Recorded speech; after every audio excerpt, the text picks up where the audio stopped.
الوجود وشوكولاتة دبي وفلسفة الطبيعة. أي حد عايش في أمريكا شايف الغزو اللي حصل من الشوكولاتة بتاعت دبي، حتى لو أغلبها متصنع في تركيا أو whatever، لكن الماركة معروفة وبدأت تتوزع وبيعملوا فلوس كتير جدا. تخيل كده واحد يطلع يقول على فكرة ده شيء ملهوش قيمة لأن في الآخر الناس بتاكلها وتتحول لبيبي. هنا هيبقى مختل عقليا، في حاجة غلط في تفكيره، لأن الموضوع مش مهم هيبقى إيه، المهم الناتج، في عائد مادي وفي فلوس اتعملت وفي نجاح حصل. ده الفكرة في الطبيعة أو الوجود. لو الناس شايفة حوادث، أمراض، ناس بتموت، ده بالظبط زي اللي شايف دبي شوكليت بعد ما تبقى بتبيع. الطبيعة شايفة إن إحنا كنا شبه المخلوقات الجميلة، مفيش فرق كبير بيننا وبين الشمبانزي.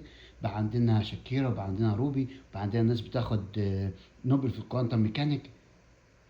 ده الإنجاز اللي حصل، ده النجاح اللي حصل.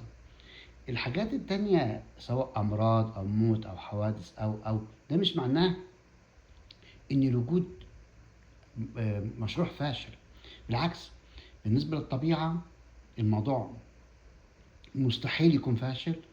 مستحيل الإله لو موجود يحس بالعدمية، لأن الإله جمع شوية ذرات خلاهم على شكل روبي، على شكل شكيرة، خلاهم يفكروا في الكوانتم ميكانيك. ده بالنسبة للطبيعة إنجاز عظيم. إن إحنا نشوف الواقع بشكل غلط ده مش عيب في الواقع، ده عيب في نمط تفكيرنا إحنا. زي فيلا عظيمة، واحد يروح يجيب ميكروسكوب كده ويصور شوية حاجات في المطبخ أصلا العين مش شايفاهم.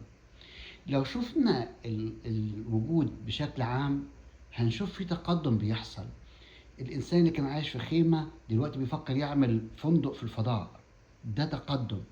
أي حد حاسس بالعدمية أو بيفكر في العدمية أو انعدام القيمة هو بالظبط زي حد بيبص دبي شوكليت بعد ما بقت بيبي ويقول ان دي بلا قيمه. احنا مش محتاجين نتصالح مع الواقع، احنا محتاجين نشوف الواقع بشكل صحيح. العيب مش في الواقع، العيب في نمط تفكيرنا احنا. الموضوع معقد ومحتاج كلام كتير.